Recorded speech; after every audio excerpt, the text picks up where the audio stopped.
and a very warm welcome to this global conversation today. My name is Sophie Devonshire and I'm the CEO of the Marketing Society, and I am so pleased to be introducing today's session. We have got a really interesting group of speakers today to talk about something which I think is a really fascinating topic for anybody who's working in marketing or business at the moment. Thank you to all the members who've been in touch with us and told us how much they're enjoying these global conversations. I think at a moment in time when many of us are feeling slightly less connected and maybe a little under pressure if we work in marketing, there's a great opportunity when we can bring together some perspectives and some stories and some insights from right across the globe to help us feel less alone and to help inspire our own thinking. And I love being able to do this in this very, very easy and relatively fast format as well. This is the fifth in our Global Conversation series, and we've done a really interesting selection of webinars where we've covered all kinds of topics, where we've been looking at the opportunities and challenges that face marketers, both from a global and local level, talking about the economy, what's been happening in terms of brand survival, long-term impact and sustainability, the impact of Black Lives Matters, what people are doing to future-proof, and we've been talking about the issues that are affecting us all.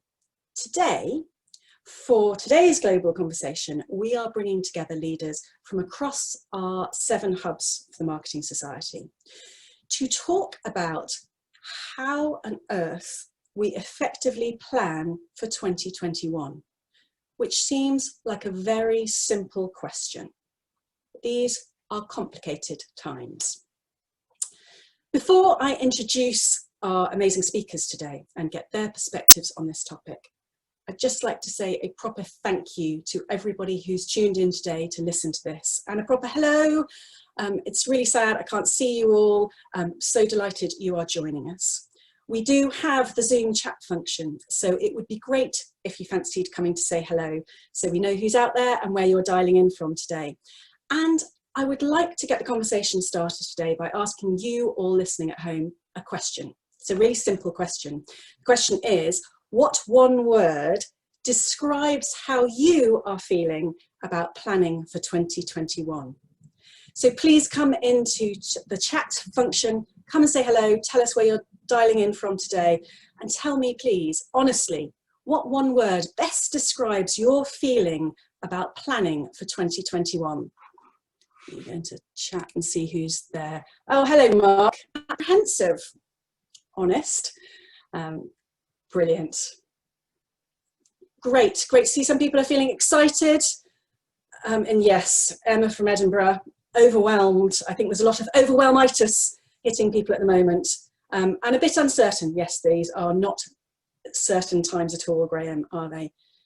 Thank you very much, everybody. Keep using that chat function and letting us know what you think as you go through the discussion today. We'd really like to hear from those people who are uncertain but excited about the future, or staying open.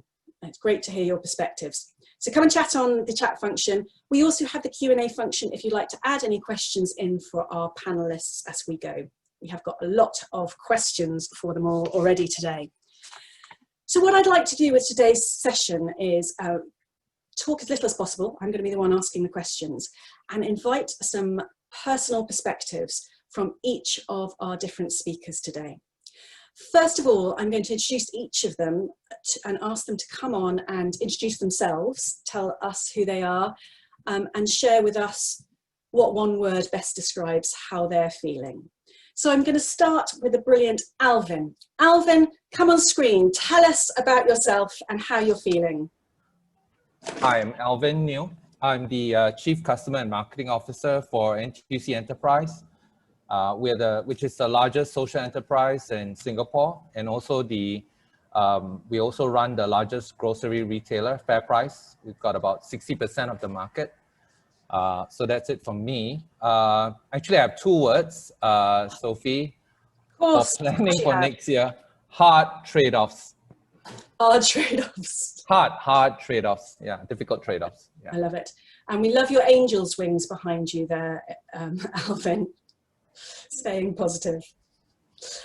Let's move away from Singapore now, and maybe I could ask Celine to come on to the screen and tell us, Celine, a little bit about yourself, where you're dialing in from, and how you're feeling about 2021. Hi everyone, so I'm Celine. I'm Global Head of Marketing for APM Monaco. Show us your face, Celine, put your camera on. I think this one. You've got the branding behind you, you've got to show it. And I've got my super branding, yeah. So I'm Celine, Global Head of Marketing for APM Monaco. So we have our global headquarters here in Hong Kong and more or less 300 shops worldwide. So APM Monaco is a design-focused silver jewelry. For me, the word would be free, which I don't want, if you want me to give some context. Because you probably need context for that. Yeah. Free. It's quite surprising to say free.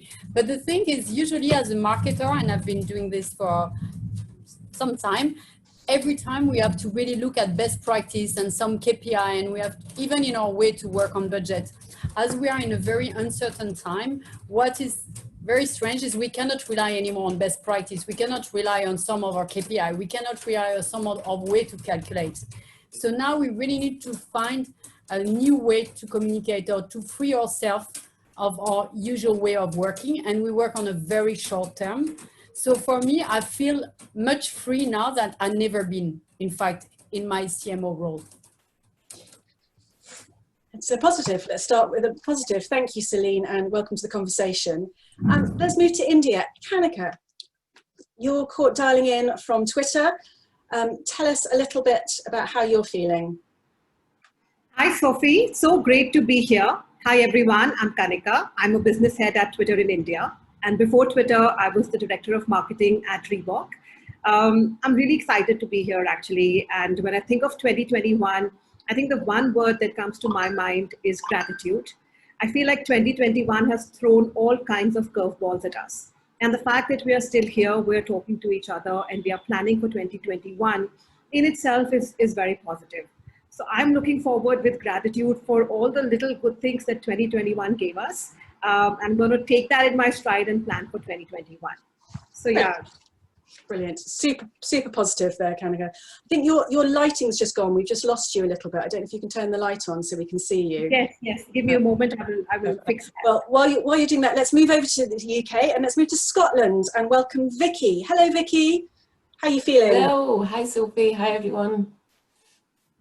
So I am Vicki Miller. I'm Director of Marketing and Digital with Visit Scotland, so Scotland's National Tourist Board, and my job obviously is about supporting, well certainly for the next wee while, we'll be supporting the industry through economic recovery. So hopefully welcoming back international visitors next year to Scotland and continuing the staycation trend that we've seen this year.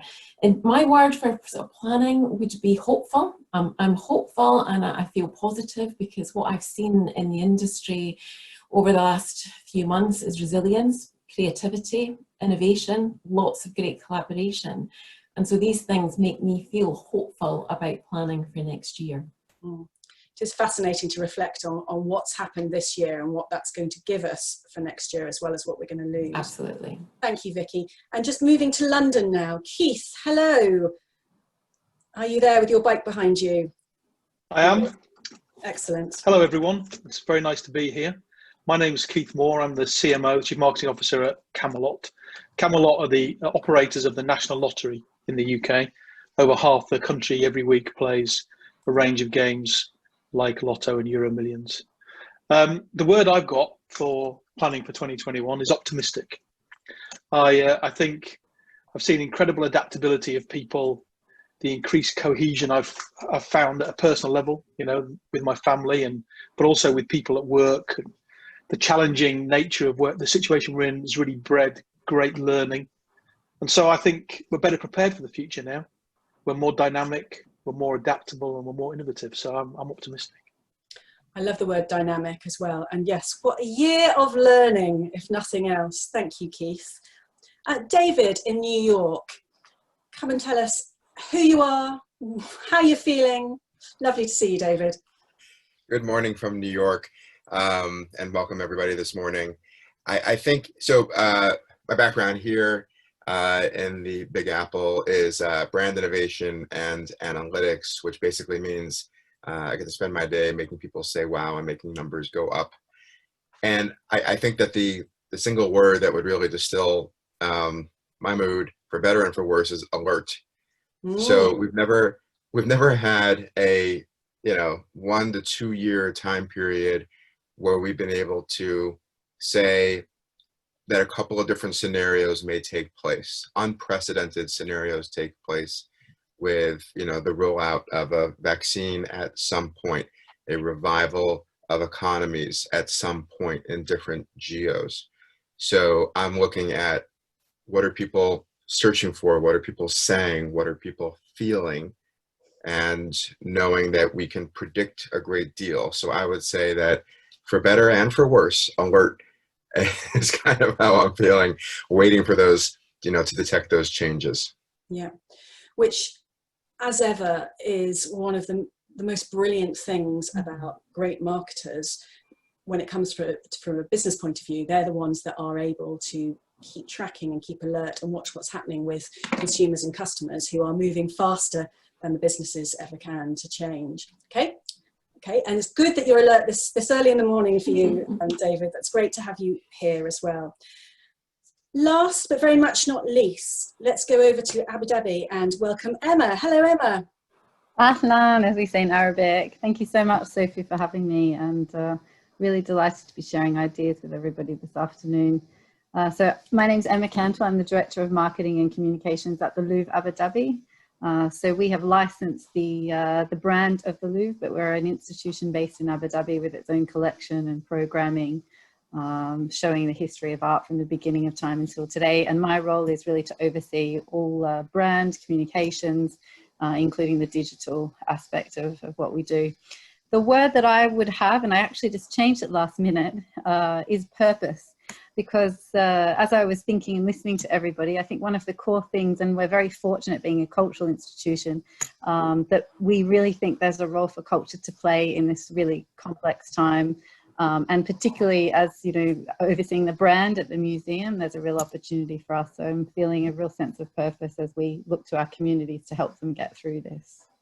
Brilliant, thank you, Emma, and looking forward to hearing more about what's been happening with the Louvre. I mean, as you can see, everybody, what we've got here on this virtual screen and this room, it's a great collection of brains, people who are sharing ideas from very different industries, different personalities, different parts of the world, but all of us trying to work out how we navigate through a completely challenging and interesting period, and we plan. How do we plan? How do we really try and work out what we should be doing in 2021?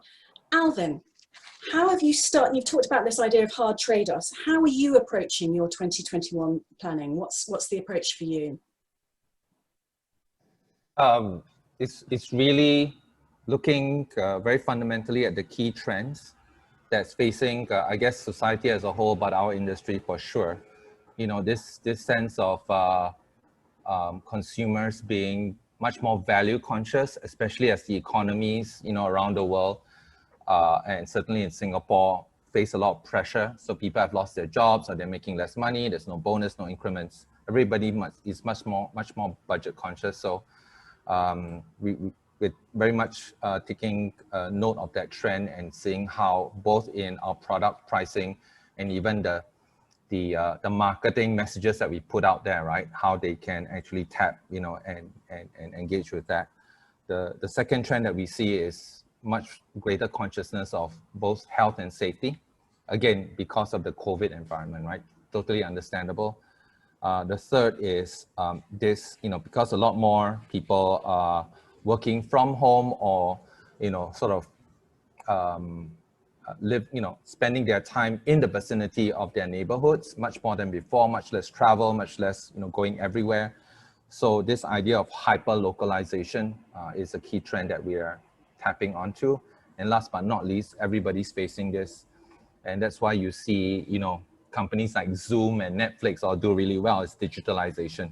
And so that has accelerated. It was already a growing trend, but it's accelerated by 2 or 3 times the normal speed.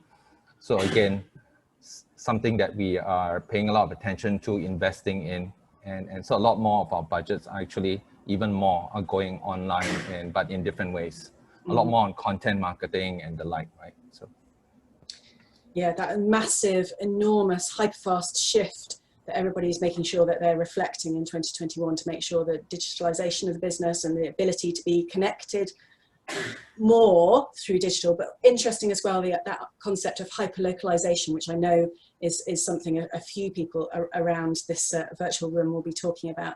But I love the fact, Alvin, that you start with, it is always a commercial question. And, you know, it reminds us that marketers, the best marketers, are the ones that are driving commercial growth and are focused on that. So starting with what it's going to be.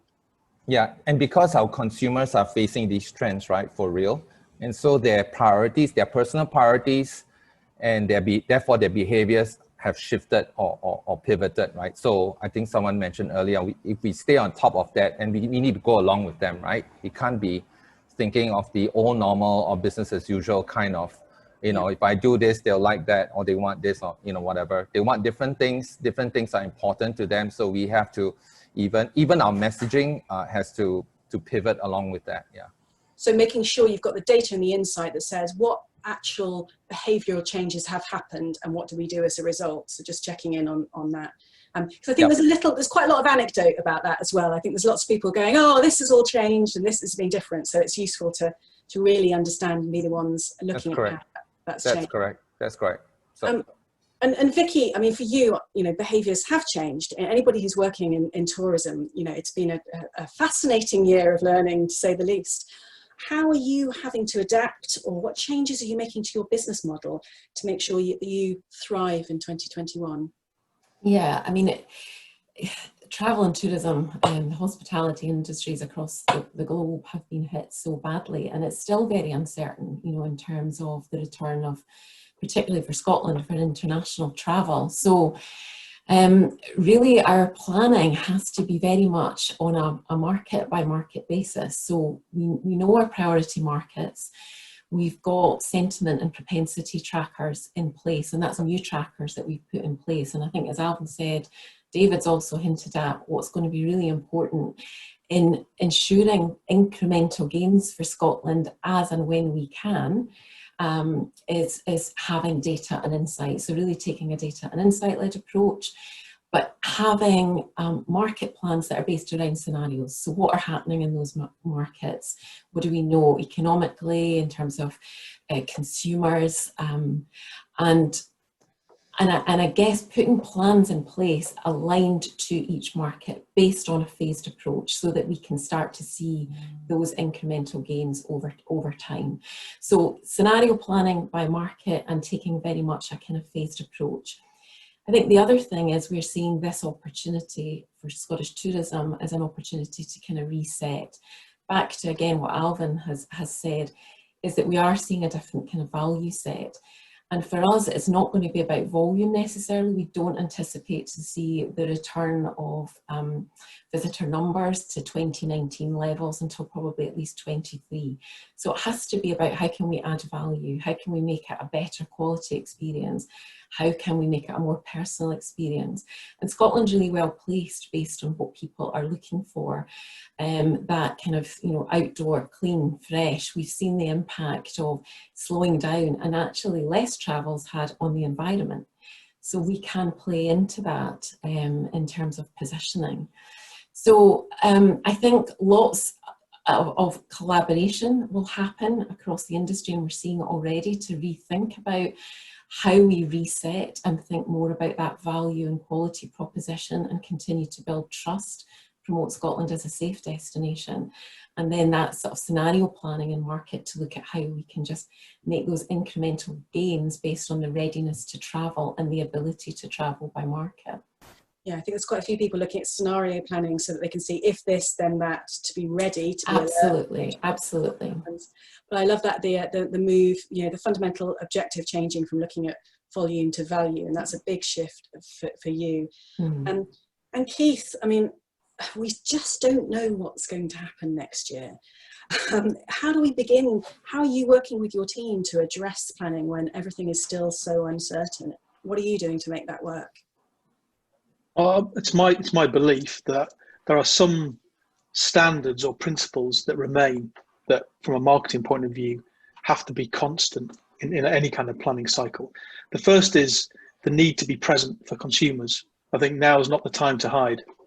And this is much about continuing to invest as having the mentality that means that we need to be able to communicate on a regular basis with our customers. They want to see brands behaving as normally as they can. They want some normality in their life. And I think it's really important. That's why big brands need to be there. The question is how, right? So that's a separate point, but the principle of being present. And the second one for me is, and these are very broad concepts, but I think they remain true at the heart of a marketer's job. Second is to drive relevance. So, to increase salience, and how we are relevant to consumers might have changed. Some brands not, but a lot of brands, most brands, yes. And so having that at the heart of what we're thinking drives the overall approach. And then I think on a practical level, it's planning in smaller cycles. So yes, you'll have an overall plan for the year, you'll have a broad ambition, but I'm a big believer in a more agile approach, which allows us to plan in much smaller cycles, which allows us to respond. I buy and also do the scenario planning, but there's almost too many scenarios, right? So I think you can set some frameworks of scenarios, but literally there are so many. I think it's about having the team change their mindset to thinking in more responsive, quicker cycles of activity to ensure that you can be really relevant and present all the time. Yeah, I mean, we've talked a little bit about some trends that were happening anyhow being massively accelerated. And I think the move to making sure we are as agile, as responsive, as set up to move at speed has definitely been shown to be helpful for everybody. And it also makes you feel more comfortable to know that, we've proved, a lot of companies have proved they can pivot at pace anyhow. So now there is maybe some optimism now that we've shown we can do it and we can make that happening. But planning it in smaller cycles is a great way of thinking about it. Doesn't feel so overwhelming if you look at it that way. And I'm interested, Celine, when I think about the shift you've had away from the tourism industry to a whole new industry in the last year, have you seen that there's a difference between those industries and what it means for planning?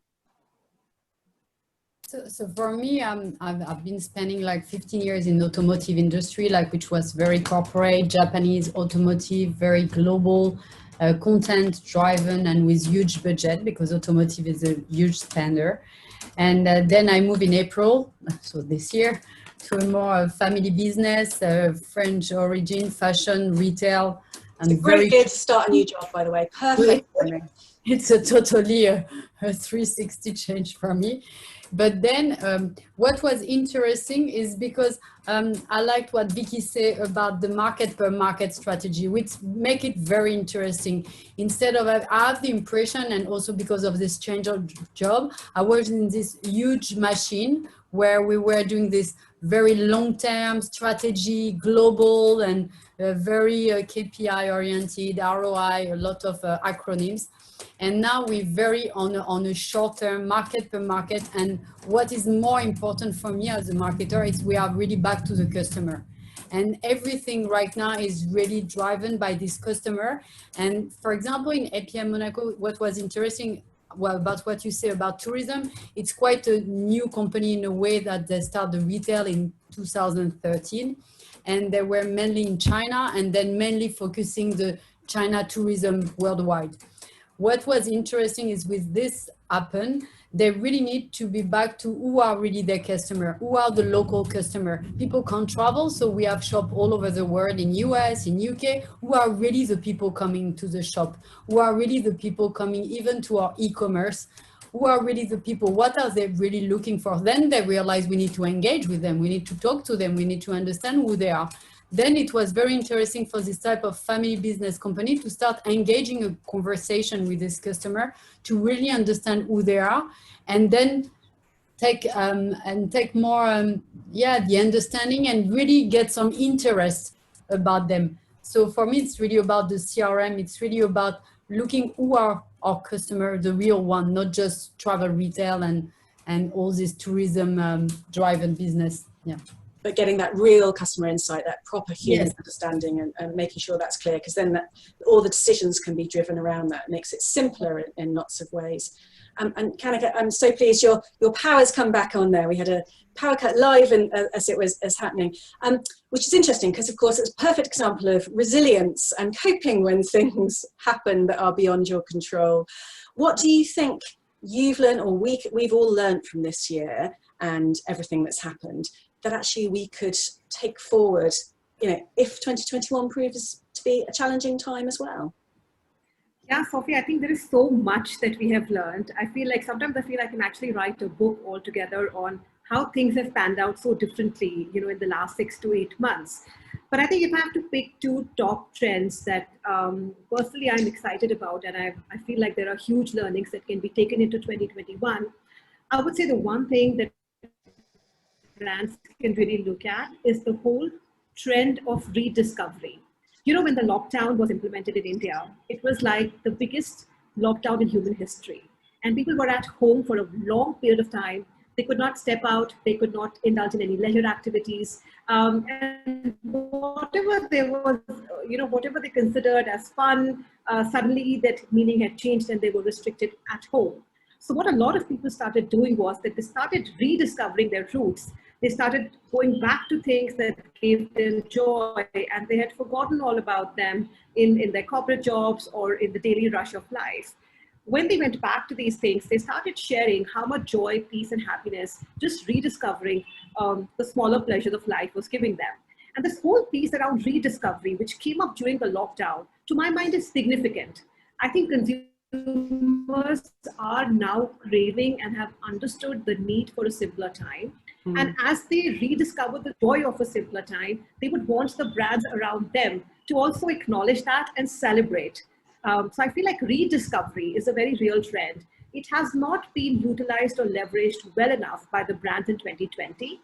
And I feel like going forward in 2021, if we can just take out the beautiful stories of rediscovery and take them to our consumers and really, celebrate with them the joy of the things that gives them, little pleasures, it could be very meaningful. So I would call that rediscovery as a big trend. And the second thing that I would say, Sophie, is something, we can carry forward into 2021 is the ability to plan to replan. I feel like, no matter how much we plan, we don't know what kind of curveballs 2021 is going to throw for us. So the best that we can do is prepare our teams to be resilient, prepare ourselves as leaders to be creative and empathetic, knowing that changes are going to come, knowing that changes are not going to be easy, and always be in a frame of mind that we are ready to pivot. In 2020, we were forced to pivot. But in 2021, we need to be ready to pivot. We need to be ready to adapt. And that too with, I would say, resilience, empathy, and creativity. I feel like if we do these things, we will be a lot better prepared for the uncertainty of 2021. And I also want to add to this by saying that a lot of marketers, and I'm sure many people will relate to this, are tasked with causing disruption. Very often in our boardroom meetings, so with our CEOs, with our colleagues and peers, we discussed how do we cause disruption in our industry. That's been such a huge buzzword for years altogether, and certainly in the last 2 to 3 years. I feel like COVID has brought that disruption around for everyone. Any marketer that has successfully pivoted through COVID, successfully changed their marketing calendar overnight, and kind of done different repositionings with respect to their consumer, has experienced disruption. Yeah. So I feel like the age of disruption is over, and now we go forward with the best plan to replan. And get the plan out there. And when you're talking, it's beautiful. Rediscovery is a lovely sort of call to action and a reminder of positives and trying to get that's the celebrations and the gratitude that are out there. It's interesting talking to Marketing Society members about the desire for everybody to keep celebrating the good things in marketing and what a great industry you are and the positives and discovering that. I just want to pick up on the point about resilience as well, because I was yesterday looking at, you know, the technical definitions of it and having a conversation with some people around that. And resilience has two definitions. One is toughness, you know, the ability to withstand things, which I think, you know, sounds like, oh, we've got to be hard, we've got through it. And the other one is more about elasticity. And I think that marketers are particularly good at being creative and responding like that and being quite elastic and creative in their thinking. So I think we should be some of the strongest people to take us through, you know, another year. And we've always faced uncertain times and ambiguous results in marketing, right? So yeah, all there together. But we're talking a lot here about making sure we're set up to be responsive, to be able to move fast. But of course, we've also got to be responsible and make sure we're looking to the long term. Emma, I know that purpose for you is really important when you're thinking about the future of the business and planning. Tell us how you're feeling about the long term as well as the short term and where purpose fits within that for you. I think purpose is, I would say, Sophie, that purpose is absolutely critical in today's day and age. I think, you know, humanity needs more humane brands. And I strongly feel the best way for a brand to appear humane and really be humane is if they lead with purpose. If they really and truly commit themselves to a cause, that cause could sit within their DNA. It could sit within the arena of their corporate social responsibility, but it needs to be there. And they also need to be, you know, talking about it so that consumers are aware what are the initiatives they are taking when they're leading with purpose. And they are therefore able to relate and respect that brand so much more. So I feel like this is absolutely non-negotiable. I know previously there have been a lot of discussions around the ROI related to long format advertising, which typically is a subset of purpose-led marketing. But I think those debates are over, that time and age has gone. The humanity has been struck by such a velocity of a pandemic that the brands that are truly humane, that really want to make a genuine connection with consumers are the ones that are going to survive. And let me tell you, consumers are very smart today. They completely understand the difference between a gimmick, between a publicity blitz, vis-a-vis a brand genuinely trying to lead with purpose. Absolutely. And if we're approaching this intelligent consumer, then we need to be very humane and approach it with a very open heart. I think that, I mean, the question of purpose is complicated and we could spend the whole time talking about it because there are different interpretations for different people in terms of communications and, you know, what it means in terms of the heart of the business. I know, Emma, for you, when you're looking at what's happening with the Louvre, the question of purpose has been something that's been on your mind this year. How has that helped you in planning? So it's been a huge opportunity for us because ultimately we're here receiving 70 to 80% of our visitors were tourists. And so when you remove that, it's actually really given us an opportunity to focus on Abu Dhabi, which is our domestic market at the moment, given there's a border closure between Abu Dhabi and Dubai. But to really change, and we're talking about the business model, to shift that and look at how we can give back to our community. So the great thing, and following up from what Kanika is saying, is that our brand is about, you know, connecting cultures and to share and show that we have more in common as human beings than we know. That's the role of our museum. And so we've really taken the time to engage with publics, whether it be to give back to communities, offering entry for frontline workers, or to allow people, you know, to come to the museum free of charge for specific programs. We've launched a whole new program around art and well-being, which is about, you know, using the museum and art as a escapism. So really going back to the core of the brand and starting with our internal audiences to say to them, you know, how do we make this an opportunity? How do we use this time to really connect with our audiences? Especially given that they were a key audience for us always, but we were also focused on driving tourism to the museum. So this idea of being a mindful museum was launched when we reopened the museum. And it's about the way we operate as staff, the way we take care of each other, the experience we offer visitors. It's also framed around safety. So, you know, going back to what Alvin was saying about having a safe environment, we ask our visitors to be mindful of each other, to be mindful of the safety precautions that are in place to protect them.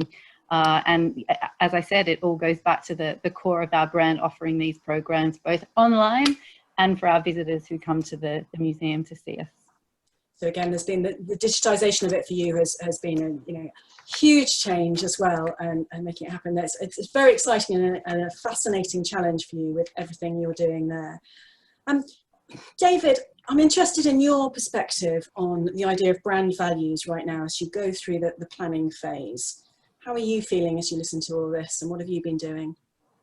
I think, brand values are one of those things that take a very long time to develop, right? And so many companies have had to either rediscover a value that they had but had overlooked, during time of COVID, in terms of, pledging allegiance to their communities and being good citizens, or they've had to, reinvent themselves and reposition their brands for the moment. And I would invite folks gathered here today to imagine that it's 6 months from now, right? It's March 30th or April 1st, and you're on a Zoom call. Day next year, yeah. Right, it's starting to be spring again, and you're on a Zoom call, or maybe a couple of us are even in a conference room talking to each other, and and we're having conversation about, like, well, the world has changed now. It's different. It's either better or it's worse in some way, and someone in the room is going to say, well, we need to adapt to this new time. We just spent the last year and a half going through the COVID time period. We need to adapt to this new time. And everyone's going to nod their head and say, yes, you're right, we do. And then in their minds, they will say, but that'll take 6 months to do. So the question for you now is, if tomorrow is October 1st, what are the things that you could do now to be ready for April 1st? Right? What are the things that you could start now? Start that 6-month journey now so that you are ready to seize market share, to be there for your employees, to adapt to what is next, because it's going to take a while to get there. You might as well allocate, as you're thinking about your 2021 planning, have a specific track for the day after COVID, and we all know it's going to take a while to adapt, and also the day before, the day after COVID. Right? That patchy time when your customers, some of them are going to get vaccinated, some of them are going to be ready to go out in the world, others won't. It's going to be a very patchy recovery. So being ready for both of those, it's going to, when you think about what values your brand is going to want to express when the great next round of pivots happen, it's going to take 6 months. Start now. Yeah, so be one step ahead and get the phasing right. Okay, so I have a question for all you speakers now, and I would like to ask you to use the chat function to respond to this one, because I'd also like to invite anybody else who's listening to answer this question. I'm interested to know, we're talking a lot about what's going to happen next and new phrases, and there has been language used all year about what's coming next. Tell me on chat, on the function here, be keyboard warriors, tell me how you're feeling about the phrase, the new normal. Please pop it on chat. Tell us how you're feeling. And anybody listening at home, do we like it? Do we not like it? How does it make us feel? Do we think it's helpful when we're talking about the language of planning for next year? Bored of it. It's become a cliche, has it, Keith? Yes, Poppy, overused? Yes. Yeah, no, sorry, I'm just answering your question, Sophie. Yeah, it's doesn't mean anything, does it? It's just, let's move past it. So, I mean, I'm not expecting anyone to answer this now. It's just a thought for the future, which is, as marketers, is there an opportunity to rebrand 2021? Is there something we talk about at the future? Actually, because language can be so powerful. I think, yeah, the new normal is the now normal, and what is normal anyhow? It is complicated for people. So clearly, I think, looking at our audience generally, new normal will actually be hundreds of normals, David. Yes, absolutely right. We have to not make a blanket assumption about all our consumers, all our audiences, but look at all that. Okay, so what I'd like to move on to now is just thinking a little bit about the economy and financial stability. Because as marketers and as people who are trying to make sure that our businesses survive and thrive, we do have to look at the money side of things. We've all touched on it a little bit in some of the conversations so far. Celine, do you have any thoughts on how, when we plan, we ensure we keep our businesses financially stable? As most of the countries represented here will be moving into some form of recession, or already be in it, or be experiencing difficulties. Your thoughts, Celine? So for us, what is strange also in my change of position is I used to do this super long-term planning, where now I have to say sometimes it could be even a daily planning. I have to be totally honest, because for example, we have a lot of business in US. When there were this protest and Black Lives Matters, we closed most of our shop. We have some shop being destroyed. So then we have to totally change our way of communicating in one day. And the same in Hong Kong currently also with the protest. So I'm not even talking about the virus, it's really everything going on, make us budget everything day per day. So sometimes we have to have a campaign, and this was the case in US, that we have totally to stop right away and then postpone it to we didn't know when. And then, so it's strange because there is no more planning. But in another way, and I'm the very optimistic one, the planning never been so well done, because by doing it in this way on a super short term and really looking at on a country per country and really looking very well at the consumer behavior on our website, on all our e-commerce platform, then in fact, we are making a stronger planning than we used to do in a way. But it really needs to be very short term, because most of the things we faced since January, nobody could say that would happen. So nobody could plan it. Yeah. So right now we just realize that the planning by itself has no meaning, because everything changed day per day and in every country in a different way. It is very hard when there is no pattern recognition there. And I think people who've been involved in quite disruptive industries or startups or whatever are more used to that. Those people who are involved in businesses which have been relatively going through cycles, it is hard to adapt to that. Keith, I'm conscious, Keith, when we've talked before, you know, there is a tendency, of course, as everybody listening knows, for marketing budgets to be the ones that are slashed at the first sign of recession. Do you think that marketing and advertising still has a vital role to play in these times? 100%. I mean, it's a perennial question, isn't it? It's the debate that everybody, every CMO gets involved with at the executive level, with the FD, with the executive committee. And my position on it has always been that it's a time almost in crisis to invest more, not less. I've had to weather a couple of crises, not admittedly one quite as global and as you know, deadly as this one, but the financial crisis in the UK in 2008 caused runs on banks, caused some banks to fail. It sort of disrupted the fabric of society in the UK in a very different way. And I was at Santander at the time, the bank, and we took a decision to keep investing at the same level. In fact, we increased investment, and that paid dividends, and we saw exponential growth for the 5 to 10 years after that period, driven largely, I think, from a marketing point of view of being there and being available and being noticed by customers. As I go back to the simple concepts of mental and physical availability, our job is to drive that as much as we can at all times, and now more than any other time we should be doing that. We just have to adapt to how we do that. Well, obviously, going back to my previous point about relevance, but absolutely, I would strongly advocate marketers fighting hard to maintain and potentially increase budget at this time. Yeah, I mean, easier said than done. Interesting use of language there, and I want to pick up on our last, I think it was our last global conversation, where there was a great insight from the representative from Scotland who talked about just the power of language when you talk about investment and you remind people it's about investment, not about spend. But yes, easier said than done, and many people are facing budget cuts completely beyond their control. And of course, it's sometimes how you then respond to that. Emma, how have you and your team dealt with, you know, managing budgets at the moment? Are there some insights there around what's happened? So I think Alvin introduced with 2 words, hard trade-off, and I can relate to that.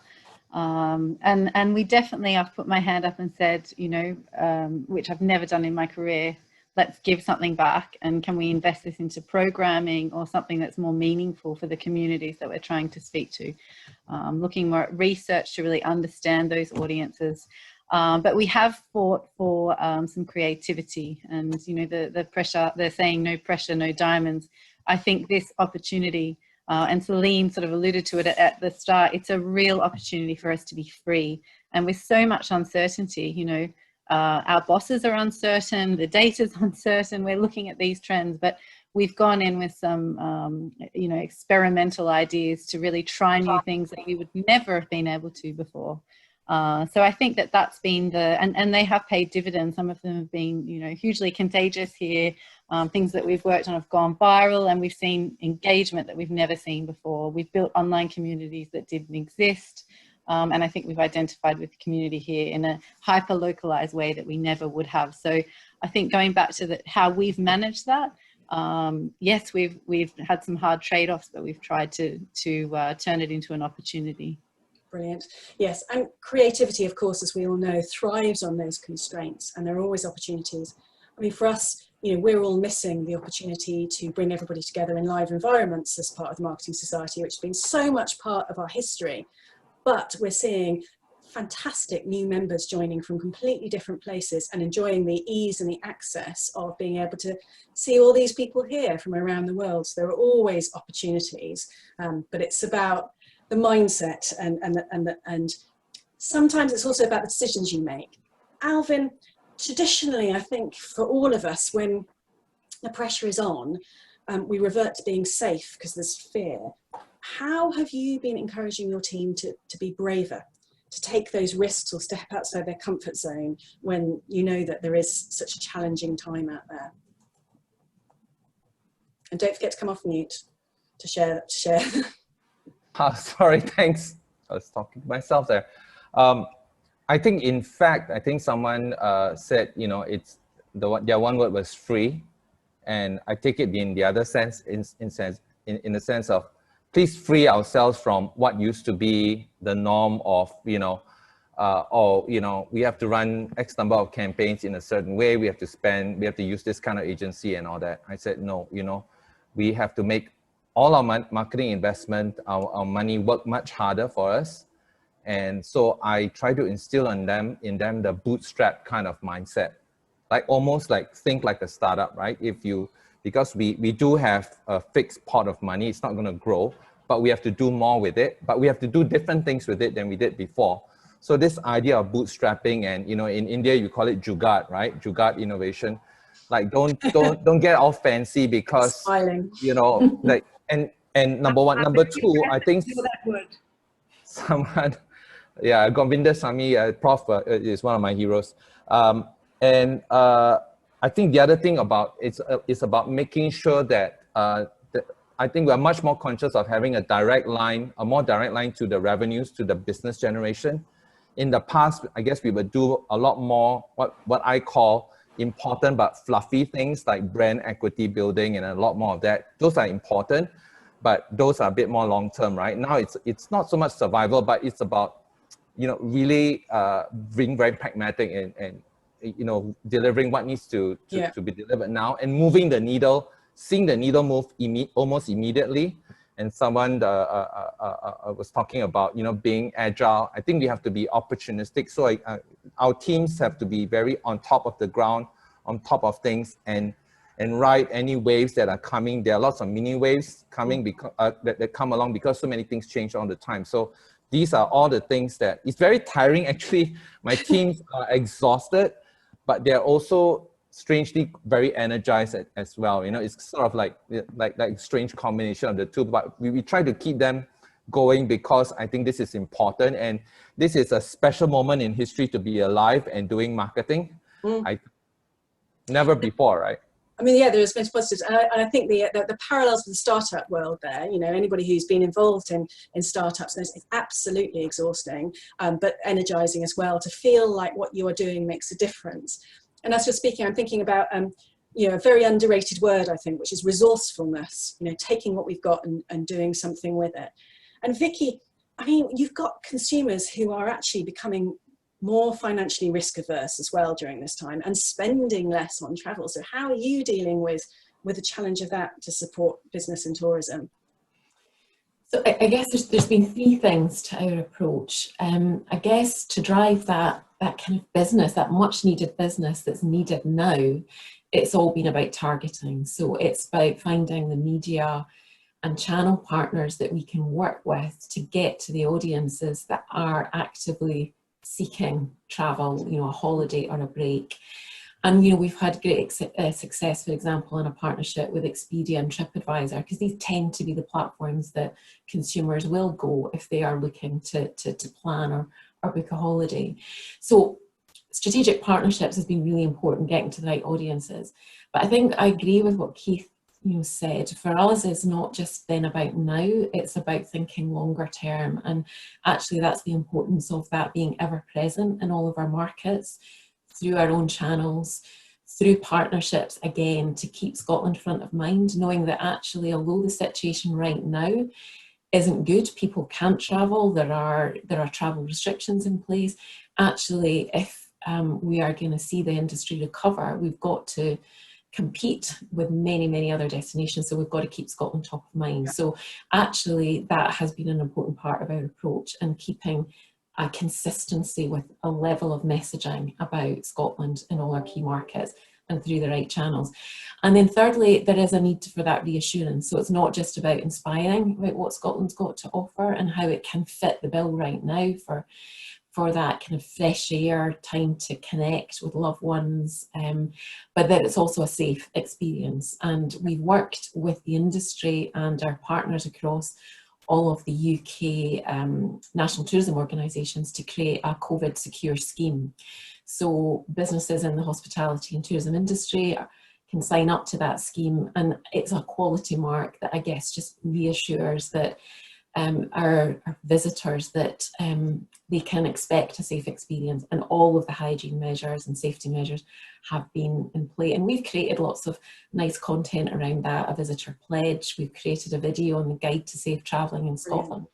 So yeah, those are the kind of three areas, that safety reassurance, targeting, but just don't forget about the long term as well, because yeah, it's going to take a while for international markets, particularly for Scotland to recover. It's a two-pace race for everybody right now. Absolutely. The short term and the long term. And you know, Scotland is always top of my mind because we've got such an amazing community of members up there. So I think you've mentioned a couple of times as well that the idea of partnerships, and I think for a lot of people planning right now, there's a bit of, if we can't do this, who can we get to who can help us? Who can scale Absolutely. it? I think it's interesting. I'm conscious that, gosh, there's so much to talk about here. And what I want to make sure I ask everybody for around this room today is a really tangible tip and a takeaway for those people who are currently working through the planning process and trying to get it right. What is the one thing that you think everybody should take away from this conversation today that will really, really help when we're planning for 2021? David, I mean, you've thinking about the budgets, thinking about everything else that's going on, what would you say, one tip for everybody listening that you would make sure that they think about? This is a time of enormous change for the consumers that we serve. Look at your competitors to see who is dropping the ball when it comes to data collection. Take this opportunity to get to know your customers better at a time of great change for them. Record these things through your data aggregation systems so that you can be there for them in a hyper-targeted way when they go through their next set of changes. Brilliant. Use data now to be ready for tomorrow. Yeah, and the marketers are the ones who are the voice of the customer and who can do that and make sure it's happening. So owning that and staying alert, of course, as you said at the start, David. And can I get, what was the Indian expression that Alvin used there? Well, used a very interesting expression called jugaad. Jugaad is the ability to figure out a shortcut but a very logical way of getting the job done. It's like getting the love a shortcut. Brilliant. Even if there's a shortcut involved. So is that your one takeaway? Make sure people are looking for the jugaad? How do you say it? Jugaad. Brilliant. It's a shortcut at a much more affordable price. The jugaad. Sorry, go ahead, Alvin. No, it's not only a shortcut, but it's doing it at a relatively low cost so that you can get things going, get things underway. It doesn't have to be a Rolls-Royce solution. We can't afford Rolls-Royce nowadays anyway, so that's the whole point. Perfect. Absolutely, yeah. It's a shortcut, and shortcuts are usually, the cheaper way of doing things, and you can test quickly and fail cheaply and then try things again. So all of that is, it works out. It's really important. So, Yes. but yeah, I think what I will, go ahead, Sophie. It's just staying creative. Sorry, I interrupted. No, I was saying, I said, in the Indian context, jugaad always works. And like you said, jugaad is just, being more creative about problem solving. But what I would say is, like my final thoughts on, from whatever I have heard today on 2021 planning, I would say that to all the marketers in the room, don't hesitate to launch and accelerate. Launch and accelerate, moving. Yeah. Move fast. This is a good way of doing it. And Keith, you have a thoughtful face on there as you're listening to it. What would be your one takeaway in a sentence for everybody listening? What should we be thinking about from your perspective? I'm going to borrow the words of the mighty Jurgen Klopp, the Liverpool Football Club manager. When he talking about the Premier League title this year, he said, we're going to attack the title, not defend it. So I would say where people think defensively, don't think defensively, think of attacking. So attack the crisis, don't defend from it. Yeah, it's time to move forward from that. And Vicki, what would be your one thing that you want to make sure everybody's thinking about? Yeah, I mean, I think it's, let's not be paralysed by uncertainty, isn't it? It's find a way, a framework that can allow maximum input to that planning process. So get collaborative around the planning, but look for incremental gains. We can attack it incrementally to see short-term gains. And yeah, I was talking to a leader last night, actually. We were talking about the brilliant though 10x is, sometimes at the moment there are those marginal gains that we can contribute to, and they do add up. Emma, one piece of advice or a takeaway for everybody listening in terms of planning and how we thrive next year? I would say while we're attacking at speed, we're cutting budgets, we're looking at our targets, that staying true to our brand, starting internal. It's a tough time for people, and moving external to understand our customers, or in my case, visitors or online audiences, with authenticity will have long-term gains, and we don't want to forget those at a time where we're moving so incredibly fast. Yeah, and I think the reminder that actually what we can do internally as marketers as well in terms of communication and the story can help, and that, purpose story can drive pace, I guess. Be good to capture that. Celine, one last thought. What would you say? What do we need to make sure we're doing to make 2021 brilliant? I think one sentence. Kind of cover most of the subject, but for me, yeah, it's really about to know better your customer and to engage a conversation in an authentic way. I think it's really the time also to be authentic. Many people say, like, of course, the customer now know about marketing and advertising, and I think it's a time to be really authentic, to be nimble, and of course to be creative. And I think it's to be positive and don't lose the faith. Even if we go through a storm, I think we need to be focused and have a clear objective in mind. Yeah. Perfect. Thank you so much. See, everybody, I told you what an amazing panel it was. We could have talked to each of them for an hour each, and that went so fast. There is going to be, I think, a poll just about to arrive on your screen, so you can tell us honestly, everybody listening, what you thought of them. And hopefully each of them, I know, will be happy to connect if you want to. And we will be sharing some of these tips and ideas afterwards as well. And I wish we'd had time to answer more of the questions for you. I really enjoyed that. I think it's been a brilliant conversation. I feel slightly more optimistic actually about the planning side of it. There is always a way. And really appreciate your time, wisdom, advice, and just the perspectives. So interesting to hear. I've learned a few words today and a few ideas. For everybody else listening, there are some more great events coming up. Please don't miss tomorrow. We have a very different Under the Spotlight session with two incredibly entrepreneurial, fast-moving people, a dynamic duo from Octopus Energy, which is one of the fastest growth UK private companies. And we have the CEO and the marketing director joining us to talk about how do CEOs and CMOs work together, and how do you keep up the startup feel when your organization moves from nothing to a huge size very fast. So do join us for that over lunch tomorrow if you're in the UK at 1 o'clock. We've got a couple of other great things coming up. So in APAC and Dubai for our members, we've got an amazing new virtual social experience. So you can connect, it's community, collaborate. And it's a chance for everybody to actually just talk and listen, have the conversations with other members outside their hub and inside their hub. So please do get involved in that. And do not miss the opportunity to check out our Brave Get Together, which is a very different version of the famous Marketing Society annual conference. It's on the 4th of November, and it's going to be very different, very stimulating, and we'd really love you to be part of it. Last but not least, come join us at a party. I talked earlier about the need for people to actually celebrate, and on the 25th of November, we're going to have an evening of celebration, connections, and conversations from 6 to 8 p.m. It's virtual, but it's going to be interesting because we will be celebrating marketing, introducing our new fellows for the Marketing Society. You'll be able to vote on the Brave Brand of the Year, and it's an opportunity for us to have some fun. Lots of dates to your diary. I've done that very quickly because we're running out. Please, everybody listening, do give us feedback. Come and connect with me if you've got any ideas, thoughts, or inspiration.